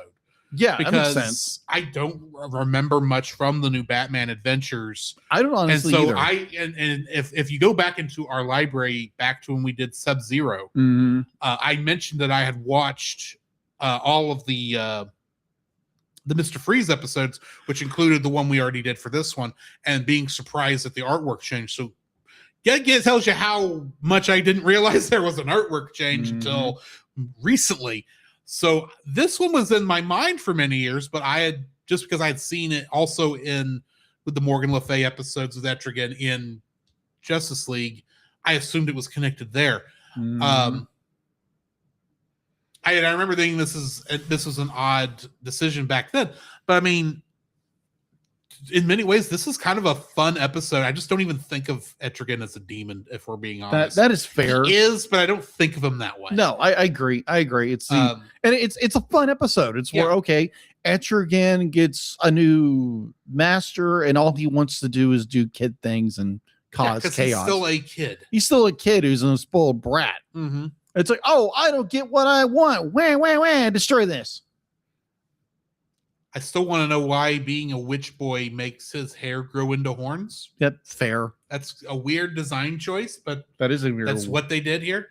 I kept expecting to find out that Clarion was actually going to be like the son of Morgan Le Fay or something, but that would have been interesting. And I expected Morgan Le Fay to show up, for a good portion of this episode. And especially when they name dropped her early on. True. And it's like, I was a bit surprised she didn't show up. But yeah, this was a fun episode. It was a nice little it's a nice reminder that they, at this point in the universe, they were expanding. Because watching just Batman at this time, I'm noticing I'm forgetting that Superman was going on at the same time and had a year on this season. Yes. And we're in the second season. So I was just expecting, I keep forgetting that this is a bigger universe than just Batman in watching this. So, because I was watching more Superman, I think, at this time. Fair enough. But yeah, I enjoyed this episode. I do remember seeing it back in the day, but I categorized it differently. Yeah, this is a good fun episode. I enjoyed watching this episode. I'm kind of looking forward to the next one, actually. Because the next one we're doing is Legends of the Dark Knight. Oh yeah, I like this one. This is a good episode. From what I've seen of the just looking at screenshots, we're gonna have flashbacks to older series, including Hanna-Barbera. Yeah, so that'll be fun. Also, next episode we're gonna be watching Girls' Night Out, which probably means Catwoman, Poison Ivy, and Harley Quinn are going to be having a good old time. And Batgirl, probably. Well, Batgirl's probably going to be the one to stop them. Probably. But yeah, join us next week for that. We are in the tail end of our nearly year and a half with a gap coverage of Batman the Animated Series. Literally, we've only got a couple episodes left. So very true. Join us next week for that. You got anything to put out there before we close the show? Not that I know of. Again, thank you guys so much for listening. Thank you for subscribing. Thank you for watching. And we'll be back Friday for another episode. For the Care Bears. The Care Bears. Yes. That was my pick. I wanted something different. Don't worry. I've got something else later on. Yeah. Oh, yeah. We know. I know. Be prepared, people. This is going to be interesting. Oh, yes. It'll be interesting. But in the meantime, Care Bears. This has been Drew. This is Jacob. And we'll catch you in the next frame. To follow Jacob and Drew's individual internet exploits, check out the Linktree links in the show notes. You can email us at thecellcastpodcast@gmail.com. Follow us on Twitter or X @cast_cell. Follow our Facebook page, The Cellcast Podcast, and join our Facebook group, The Cell Nation, our YouTube channel, Cellcast, and our Rumble channel, The Cellcast Gaming. You can join us every Friday night at 7 p.m. Central for our live recordings of our episodes on Twitch, Facebook, YouTube, and Rumble. You can also join Drew on those same streaming channels on Tuesday nights at 8 p.m. Central for gaming streams. Mouse You can PI we're listen to our playing. podcast on Apple Podcasts, Spotify, or anywhere else fine podcasts can be downloaded from. Please rate and review us where you found us. Our theme song is Drop and Roll by Silent Partner. Our bad movie theme is It's Party Time by Gregory Snegoff, with additional audio from the film Titanic: The Legend Goes On. And remember, that's Cell with a single L.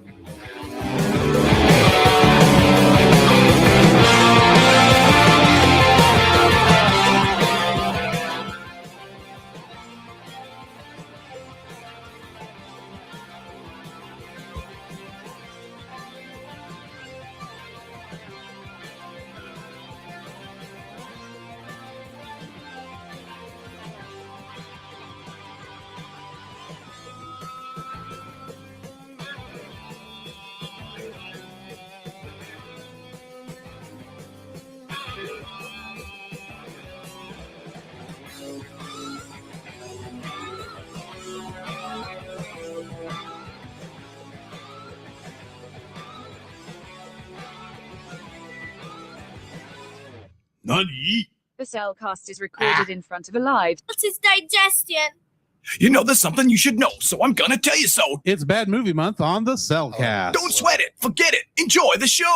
Working all day, now it's time to unwind. Beefcake smash! Your mind.